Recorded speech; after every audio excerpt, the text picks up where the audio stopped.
नमस्ते। आज मैं आपसे बात करूंगा एक कॉमन प्रॉब्लम की जिसका नाम है डिवेटेड नेज़ल सेप्टम यानी कि नाक की हड्डी का टेढ़ा होना।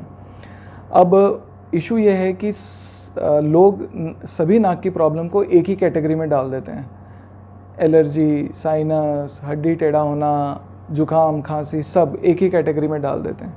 लेकिन कई प्रॉब्लम्स संकेत तो एक दे सकती हैं लेकिन कारण अलग अलग होते हैं उनके। मतलब नाक बंद होना कई बीमारियों में देखा जाता है, तो हर एक सी बीमारी तो होती नहीं है। तो ये जो पर्टिकुलर प्रॉब्लम है जिसके बारे में मैं आपसे बात कर रहा हूँ, इसको डिवेटेड नेज़ल सेप्टम कहते हैं, नाक की हड्डी का टेढ़ा होना, और इसका एकमात्र उपचार सर्जरी है। एक चीज़ और जानना बहुत ज़रूरी है कि नाक की हड्डी जो टेढ़ी होती है वो 20 या 25% लोगों की होती ही है। तो ऐसा नहीं कि हर टेढ़ी हड्डी को हम ऑपरेशन करें, लेकिन उसके ऑपरेशन किन लोगों में किए जाते हैं। सबसे पहला, जिनको एक तरफ से नाक से सांस नहीं आ रहा है। जब नाक की हड्डी टेढ़ी होती है तो ऑब्वियसली वो एक ही तरफ को बंद करेगी, और कभी कभार उल्टी तरफ से नाक का मांस बढ़ जाता है जिसे टर्बिनेट हाइपरट्रोफी कहते हैं, तो उस वजह से दोनों तरफ का नाक बंद हो जाता है। अब ये स्थायी है, चेंज नहीं होता है। ऐसा नहीं कि आप बोलें कि भी आज तो मैं पूरी तरह ठीक हूँ और कल पूरी तरह अफेक्टेड हूँ, क्योंकि नाक की हड्डी जब टेढ़ी होती है तो स्थायी होती है और वो रिवर्स नहीं करती। तो जो सिम्टम्स हैं वो रहेंगे ही, और टेम्परेरीली कभी एलर्जी की वजह से बढ़ जाएं या कम हो जाए वो अलग बात है, लेकिन जनरली ये सिम्टम्स स्थायी हैं। नाक की हड्डी बॉडी के ग्रोथ के हिसाब से टेढ़ी होती है, और जब तक बॉडी की ग्रोथ होगी तब तक टेढ़ी होगी, उसके बाद नहीं होगी। तो 16, 17 या 18 साल के बाद ये डेवलपमेंट नहीं होती। जो होना होता है वो तभी हो जाता है, लेकिन कुछ लोगों को इसकी समस्या बाद में पता चलती है। और मैंने ऐसे भी कुछ लोग देखे हैं जो 45 या 50 साल के एज पे पहुंच के बोल रहे हैं कि डॉक्टर साहब अब बहुत हुआ, अब ये नाक की बंद हमसे सही नहीं जाती, अब आप ऑपरेशन कर दीजिए, जबकि प्रॉब्लम क्रिएट हुई थी 15 या 17 साल के आसपास। तो पहली समस्या नाक बंद होना, जो कि स्थायी है। दूसरी समस्या, कभी कभार नाक में क्रस्टिंग होती है, पपड़ी जमती है और ब्लड निकलता है। तो होता क्या है कि नाक की जो हड्डी है वो एक सपाट प्लेट की तरह है जो दो नाक को दो भाग में डिवाइड कर रही है।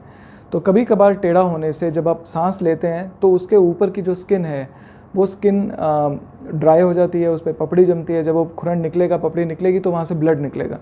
तो एक कांस्टेंट प्रॉब्लम रहती है लोगों को कि जी एक ही तरफ से ब्लड बहुत आ रहा है। तो मैं ये नहीं बोल रहा कि हर नाक से ब्लड आना हड्डी की वजह से, लेकिन जिन केसेस में उसकी वजह से, वो भी एक ऐसी कैटेगरी है जहाँ पे ऑपरेशन की नौबत आती है।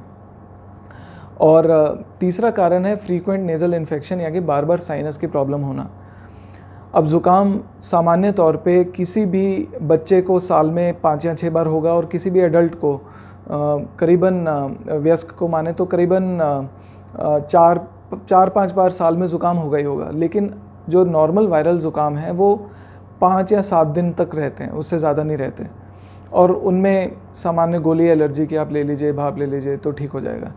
लेकिन जब इन्फेक्शंस 10-15 दिन चलने लगें, दर्द नाक में, चेहरे में ज़्यादा हो, पस निकले, बलगम निकले, हर इन्फेक्शन में एंटीबायोटिक की ज़रूरत पड़े, और ये इन्फेक्शन साल में 2 या 3 बार या 4 बार होने लग जाए, मतलब ज़्यादा होने लगें, इन केसेस में अगर हड्डी कल्प्रिट है, जो कि आपका डॉक्टर देख के बताएगा, अगर वो कल्प्रिट है तो उसका ऑपरेशन होना ज़रूरी है।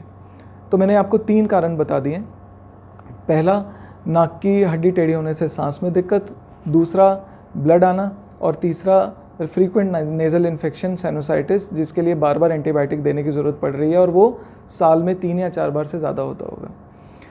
अब इसके अलावा कुछ और केसेस भी हैं जिसमें हमें नाक की हड्डी का ऑपरेशन करना होता है, क्योंकि हमें किसी दूसरे ऑपरेशन के लिए एक्सेस बनानी है। जैसे नेज़ोलैक्रिमल डक्ट सर्जरी, आँख में आंसू ज़्यादा आते हैं तो उसका थैली का ऑपरेशन होता है। कई बार कुछ ट्यूमर्स हैं उनके लिए होता है। कुछ छोटी मोटी और सर्जरीज है जहाँ हमने अंदर पहुँचना है और वो हड्डी आड़े आ रही है तो उसको हटाना पड़ेगा। अब हड्डी से रिलेटेड जो इसकी कॉम्प्लिकेशंस हैं या इससे सर्जरी से रिलेटेड जो जानकारी है वो मैं एक सेपरेट वीडियो में आपसे डिस्कस करूँगा। नमस्कार।